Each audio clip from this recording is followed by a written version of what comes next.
आइए सुनते हैं पूर्णिमा के दिन श्री सत्यनारायण व्रत की कथा।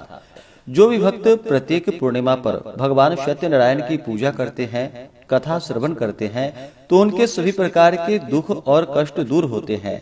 पुत्र, धन, सुख, समृद्धि आदि की प्राप्ति होती है तथा भगवान सत्यनारायण की कृपा से सभी प्रकार के मनोरथ की सिद्धि होती है। तो आइए सुनते हैं श्री सत्यनारायण व्रत की कथा। तो बोलिए प्रेम से सत्यनारायण स्वामी की जय, भगवान विष्णु की जय, माता लक्ष्मी की जय, सर्व देवी देवता की जय। कथा के अनुसार एक समय की बात है। नैमिषारण्य तीर्थ में शौनकादि 88,000 ऋषियों ने श्री सूत जी से पूछा कि हे प्रभु, इस कलयुग में वेद विद्या रहित मनुष्यों को भक्ति किस प्रकार मिल सकती है तथा उनका उद्धार कैसे होगा। हे मुनि श्रेष्ठ, कोई ऐसा तप हो तो वह बतलाइए जिसमें कि थोड़े समय से ही पुण्य प्राप्त हो सके, मनोवांछित फल भी मिल जाए। इस प्रकार की कथा सुनने की हम इच्छा रखते हैं। सर्व शास्त्रों के ज्ञाता श्री सूत जी बोले कि हे वैष्णवों में पूज्य, आप सभी ने प्राणियों के हित की बात पूछी है, इसलिए मैं एक ऐसा श्रेष्ठ व्रत को आपको बतलाऊंगा जिसे नारद जी ने लक्ष्मी नारायण जी से पूछा था और लक्ष्मीपति जी ने मुनि श्रेष्ठ नारद जी से कहा था। आप सब इसे ध्यान से सुनिए। एक समय की बात है, योगीराज नारद जी दूसरों के हित की इच्छा के लिए अनेकों लोकों में घूमते हुए मृत्यु लोक में आ पहुँचे। वहाँ उन्होंने अनेक योनियों में जन्मे प्रायः सभी मनुष्यों को अपने कर्मों द्वारा अनेकों दुखों से पीड़ित देखा। उनका दुख देखकर नारद जी सोचने लगे, ऐसा क्या यत्न किया जाए जिसके करने से निश्चय रूप से मानव के दुखों का अंत हो जाए। इसी विचार पर मनन करते हुए विष्णु लोक में गए। वहाँ वह देवों के इष्ट नारायण की स्तुति करने लगे, जिनके हाथों में शंख, चक्र, गदा और पद्म थे, गले में वरमाला पहने हुए थे। स्तुति करते हुए नारद जी बोले कि हे भगवान, आप अत्यंत शक्ति से संपन्न हैं। मन तथा वाणी भी आपको नहीं पा सकती। आपका आदि, मध्य तथा अंत नहीं है। निर्गुण स्वरूप सृष्टि के कारण भक्तों के दुख को दूर करने वाले हैं। आपको मेरा नमस्कार है। नारद जी की स्तुति सुनकर भगवान विष्णु बोले कि हे मुनि श्रेष्ठ, आपके मन में क्या बात है? आप किस कारण के लिए यहाँ पर पधारे हैं, उसे निसंकोच होकर हमसे कहिए। इस पर नारद मुनि बोले कि मृत्यु लोक में अनेक योनियों में जन्मे मनुष्य अपने कर्मों द्वारा अनेकों दुखों से दुखी हो रहे हैं। हे नाथ, आप मुझ पर दया रखते हैं तो यह बतलाइए कि वो मनुष्य थोड़े प्रयास से ही अपने दुखों से कैसे छुटकारा पा सकते हैं। भगवान श्री हरि बोले कि हे नारद, मनुष्यों की भलाई के लिए तुमने बहुत ही अच्छी बात पूछी है। जिसके करने से मनुष्य मोह से छूट जाता है, वह बात मैं तुमसे कहता हूँ, उसे सुनो। स्वर्ग लोक व मृत्यु लोक दोनों में एक दुर्लभ उत्तम व्रत है जो पुण्य को देने वाला है। आज प्रेमवश होकर मैं तुमसे वही कहता हूँ। यह व्रत श्री सत्यनारायण भगवान का व्रत है। अच्छी तरह विधान पूर्वक करके मनुष्य तुरंत ही यहाँ सुख को भोग कर मरने पर मोक्ष को पाता है। श्री हरि के वचन को सुनकर नारद जी बोले, उस व्रत का क्या फल है, उसका क्या विधान है, यह व्रत किसने किया था, इस व्रत को किस दिन करना चाहिए, सभी कुछ विस्तार पूर्वक हमसे बतलाइए। नारद जी की बात को सुनकर भगवान श्री हरि बोले, दुख व शोक को दूर करने वाला यह सभी स्थानों पर विजय दिलाने वाला है। मानव को भक्ति व श्रद्धा के साथ शाम को श्री सत्यनारायण की पूजा धर्म पारायण होकर ब्राह्मणों व बंधु बांधवों के साथ करनी चाहिए। भक्ति भाव से ही नैवेद्य, केले का फल, घी, दूध और गेहूं का आटा सवाया ले। गेहूं के स्थान पर साठी का आटा, शक्कर तथा गुड़ लेकर वह सभी भक्षण योग्य पदार्थों को मिलाकर भगवान को भोग लगाए। ब्राह्मणों सहित बंधु बांधवों को भी भोजन करवाए।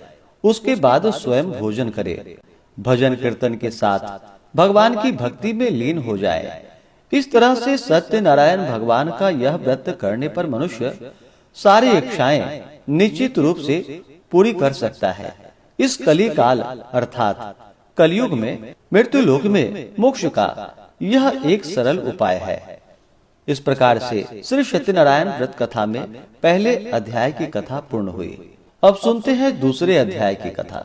सूत जी बोले, हे ऋषियों, जिसने पहले समय में इस व्रत को किया था उसका इतिहास मैं कहता हूँ, ध्यान पूर्वक सुनो। सुंदर काशीपुरी नगरी में एक अत्यंत निर्धन ब्राह्मण रहता था। भूख प्यास से परेशान वह धरती पर घूमा करता था। ब्राह्मणों से प्रेम करने वाले भगवान ने एक दिन ब्राह्मण का वेश धारण कर उसके पास जाकर पूछा कि हे विप्र, नित्य दुखी होकर तुम पृथ्वी पर क्यों घूमते हो? दीन ब्राह्मण बोला, मैं निर्धन हूँ, भिक्षा के लिए धरती पर घूमा करता हूँ। हे भगवान, यदि आप इसका कोई उपाय जानते हो तो वह बतलाइए। वृद्ध ब्राह्मण कहते हैं कि सत्यनारायण भगवान मनोवांछित फल को देने वाले हैं, इसलिए तुम उनका पूजन करो। इसे करने से मनुष्य सभी दुखों से मुक्त हो जाता है। वृद्ध ब्राह्मण बनकर आए सत्यनारायण भगवान उस निर्धन ब्राह्मण को व्रत का सारा विधान बतलाकर अंतर ध्यान हो गए। ब्राह्मण मन ही मन सोचने लगा कि जिस व्रत को वृद्ध ब्राह्मण करने को कह गए हैं मैं उसे जरूर करूंगा। यह निश्चय करने के बाद उसे रात में नींद भी नहीं आई। वह सवेरे उठकर सत्यनारायण भगवान के व्रत का निश्चय कर भिक्षा मांगने के लिए चला गया। उस दिन निर्धन ब्राह्मण को भिक्षा में बहुत सारा धन मिला, जिससे उसने बंधु बांधवों के साथ मिलकर श्री सत्यनारायण भगवान का व्रत संपन्न किया। भगवान सत्यनारायण का व्रत संपन्न करने के बाद वह निर्धन ब्राह्मण सभी दुखों से छूट गया और अनेक प्रकार की संपत्तियों से युक्त हो गया। उसी समय से यह ब्राह्मण हर माह इस व्रत को करने लगा। इस तरह से सत्यनारायण भगवान के व्रत को जो मनुष्य करेगा वह सभी प्रकार के पापों से छूटकर मोक्ष को प्राप्त हो जाएगा। सूत जी बोले कि इस तरह से नारद जी से नारायण जी का कहा हुआ श्री सत्यनारायण व्रत को मैंने तुमसे कहा है। हे विप्रो, अब मैं क्या कहूँ? ऋषि बोले कि हे मुनिवर, संसार में उस विप्र से सुनकर और किस किस ने इस व्रत को किया, हम सब इस बात को सुनना चाहते हैं। इसके लिए हमारे मन में श्रद्धा और भक्ति भाव है। श्री सूत जी बोले कि हे मुनियों, जिसने इस व्रत को किया है वह सब सुनो। एक समय वही विप्र धन व ऐश्वर्य के अनुसार अपने बंधु बांधवों के साथ इस व्रत को करने को तैयार हुआ।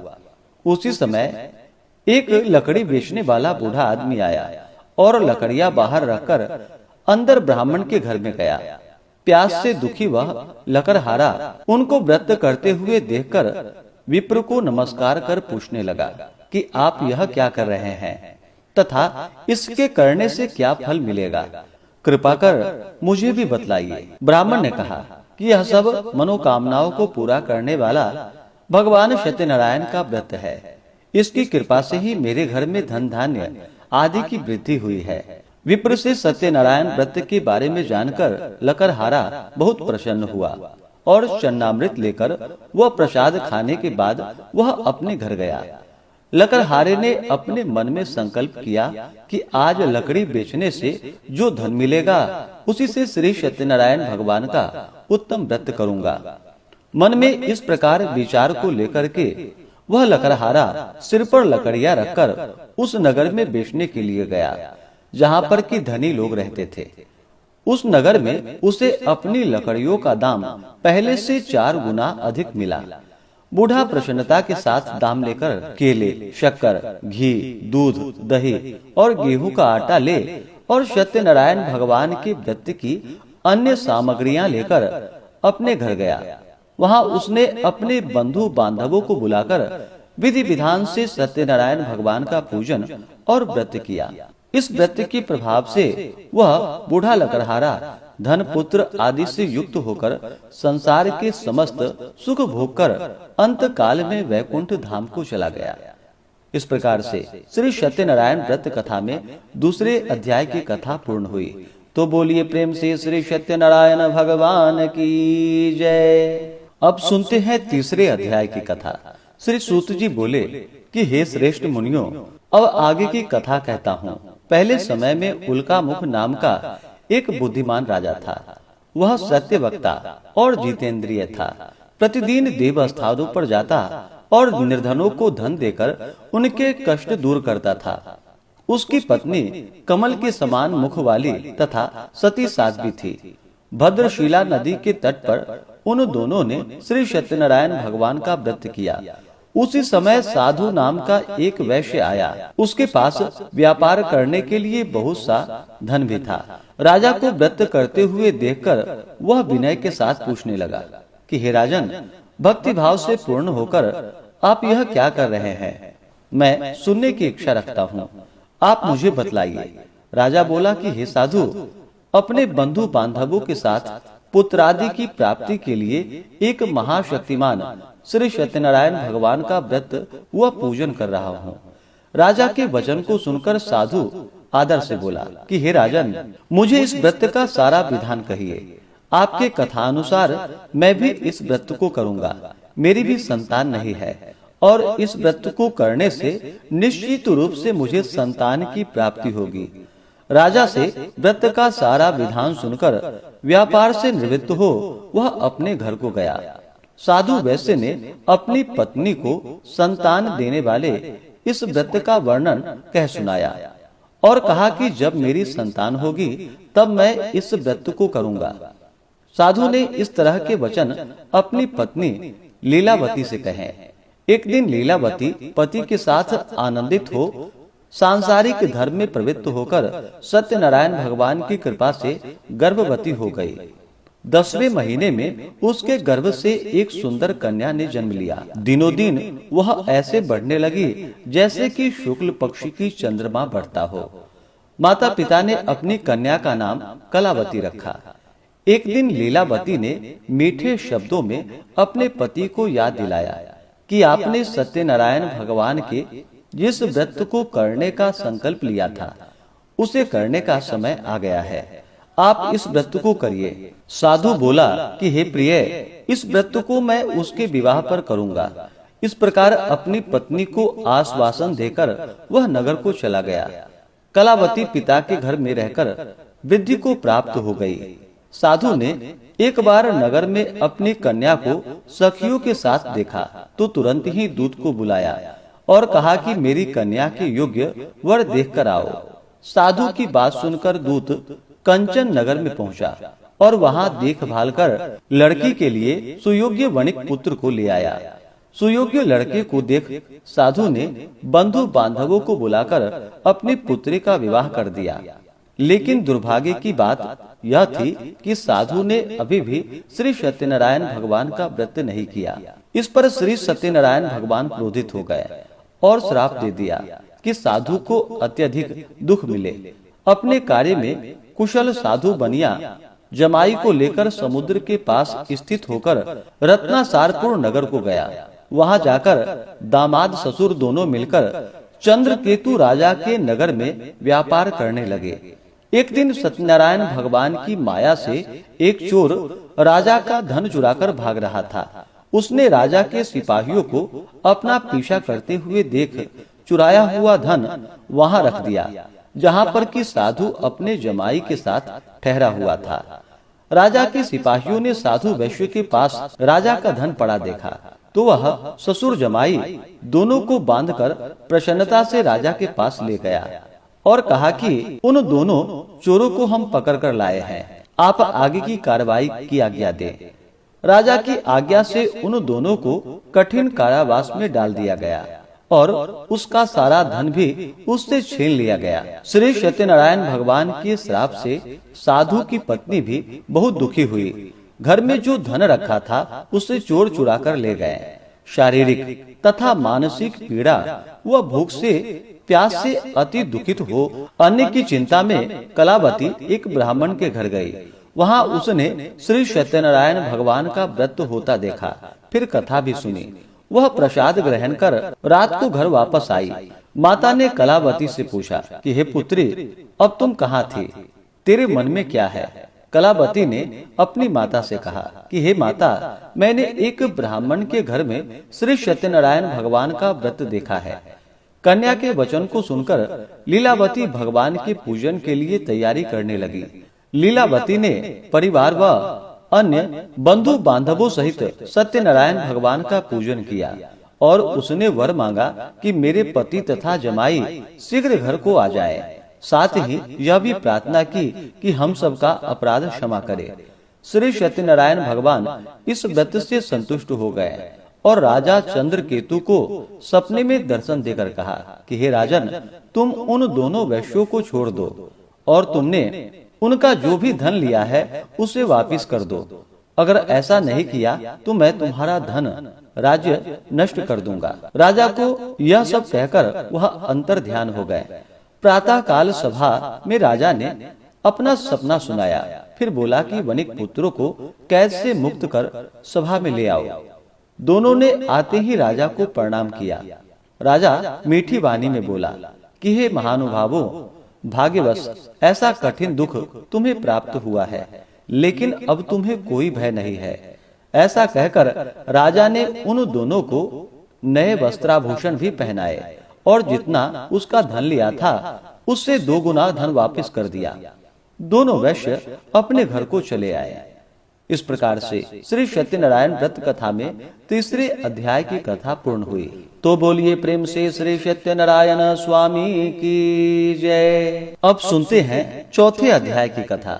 श्री सूत जी बोले, वैश्य ने मंगलाचार कर अपनी यात्रा आरंभ की और अपने नगर की ओर चल दिया। उनके थोड़ी दूर जाने पर एक दंडी वेशधारी सत्यनारायण ने उनसे पूछा कि हे साधु, तेरी नाव में क्या है? अभिमानी वणिक हंसता हुआ बोला कि हे दंडी, आप क्यों पूछते हो? क्या धन लेने की इच्छा है? मेरी नाव में तो बेल व पत्ते भरे हुए हैं। वैश्य के कठोर वचन को सुनकर भगवान बोले, तुम्हारा वचन सत्य हो। दंडी ऐसे वचन को कहकर वहां से दूर चले गए। कुछ दूर जाकर समुद्र के किनारे बैठ गए। दंडी के जाने के बाद साधु वैश्य ने नित्य क्रिया के पश्चात नाव को ऊंचा उठा हुआ देखकर अचंभा किया और नाव में बेल व पत्ते आदि को देखकर वह मूर्छित होकर जमीन पर गिर पड़ा। मूर्छा खुलने पर वह अत्यंत शोक में डूब गया। तब उसका दामाद बोला कि आप शोक न मनाए, यह दंडी का श्राप है, इसलिए हमें उनकी शरण में जाना चाहिए, तभी हमारी मनोकामना पूरी होगी। दामाद की बात को सुनकर वह दंडी के पास पहुंचा और अत्यंत भक्ति भाव से नमस्कार करके बोला, मैंने आपसे जो जो असत्य वचन कहे थे उसके लिए मुझे क्षमा कर दे। ऐसा कहकर महान शोकातुर होकर वह रोने लगा। तब दंडी भगवान बोले कि हे वणिक पुत्र, मेरी आज्ञा से बार बार तुम्हें दुख प्राप्त हुआ है, तू मेरी पूजा से विमुख हुआ है।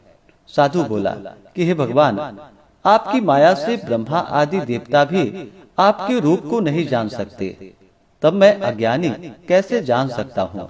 आप प्रसन्न होइए। अब मैं सामर्थ्य के अनुसार आपकी पूजा करूंगा। मेरी रक्षा कीजिए और पहले के समान नौका में धन भर दीजिए। साधु वैश्य के भक्ति पूर्वक वचन को सुनकर भगवान प्रसन्न हो गए और उसकी इच्छानुसार वरदान देकर अंतर ध्यान हो गए। ससुर जमाई जब नाव पर आए तो नाव धन से भरी हुई थी। फिर वहीं अपने अन्य साथियों के साथ सत्यनारायण भगवान का पूजन कर अपने नगर को चल दिया। जब नगर के नजदीक पहुँचे तो दूत को घर पर खबर करने के लिए भेज दिया। दूत साधु की पत्नी को प्रणाम कर कहता है कि मालिक अपने दामाद सहित नगर के निकट आ गए हैं। दूत की बात को सुनकर साधु की पत्नी बड़े हर्ष के साथ सत्यनारायण भगवान का पूजन कर अपनी पुत्री कलावती से कहा कि मैं अपने पति के दर्शन को जाती हूँ, तू कार्य पूर्ण कर शीघ्र आ जाना। माता के ऐसे वचन को सुनकर कलावती जल्दी में प्रसाद छोड़कर अपने पति के पास चली गई। प्रसाद की अवज्ञा के कारण श्री सत्यनारायण भगवान रुष्ट हो गए और नाव सहित उसके पति को पानी में डुबो दिया। कलावती अपने पति को वहां न पाकर रोती हुई जमीन पर गिर गई। नौका को डूबा हुआ देखकर वह कन्या को रोता हुआ देखकर साधु दुखी होकर बोला कि हे प्रभु, मुझसे तथा मेरे परिवार से जो भूल हुई है उसे आप क्षमा कीजिए।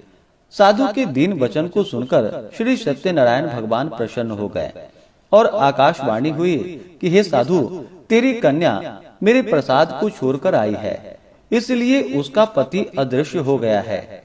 यदि वह घर जाकर प्रसाद खाकर लौटती है तो उसे उसका पति अवश्य प्राप्त होगा। ऐसी आकाशवाणी को सुनकर कलावती घर पहुंचकर प्रसाद खाती है और फिर अपने पति के दर्शन करती है। इसके बाद साधु अपने बंधु बांधवों सहित श्री सत्यनारायण भगवान का विधि विधान से पूजन करता है और इस लोक का सुख भोग कर अंत में स्वर्ग को जाता है। इस प्रकार से श्री सत्यनारायण व्रत कथा में चौथे अध्याय की कथा पूर्ण हुई।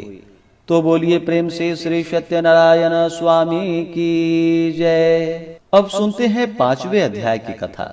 सूत जी बोले कि हे ऋषियों, मैं और भी एक कथा सुनाता हूँ, उसे भी ध्यान पूर्वक सुनो। प्रजा पालन में लीन तुंग ध्वज नाम का एक राजा था। उसने भी भगवान का प्रसाद त्याग कर बहुत दुख पाया। एक बार वन में जाकर वन्य के पशुओं को मारकर वह बड़ के पेड़ के नीचे आया। वहां उसने ग्वालों को भक्ति भाव से अपने बंधुओं सहित सत्यनारायण भगवान का पूजन करते हुए देखा। अभिमानवश राजा ने उन्हें देखकर भी पूजा स्थान में नहीं गया और न ही उसने भगवान को नमस्कार ही किया। ग्वालों ने राजा को प्रसाद दिया, लेकिन उसने वह प्रसाद नहीं खाया और प्रसाद को वहीं पर छोड़कर अपने नगर को चला गया। जब वह नगर में पहुंचा तो वहां सब कुछ तहस नहस हुआ पाया, तो वह शीघ्र ही समझ गया कि यह सब भगवान ने ही किया है। वह दोबारा ग्वालों के पास पहुंचा और विधि पूर्वक पूजा करके प्रसाद खाया तो सत्यनारायण भगवान की कृपा से सब कुछ पहले जैसा हो गया और दीर्घ काल तक सुख भोगने के बाद मरणोपरांत उसे स्वर्ग की प्राप्ति हुई। जो मनुष्य परम दुर्लभ इस व्रत को करेगा तो भगवान सत्यनारायण की अनुकंपा से उसे धन धान्य की प्राप्ति होगी। निर्धन धनी हो जाता है और भय मुक्त हो जीवन जीता है।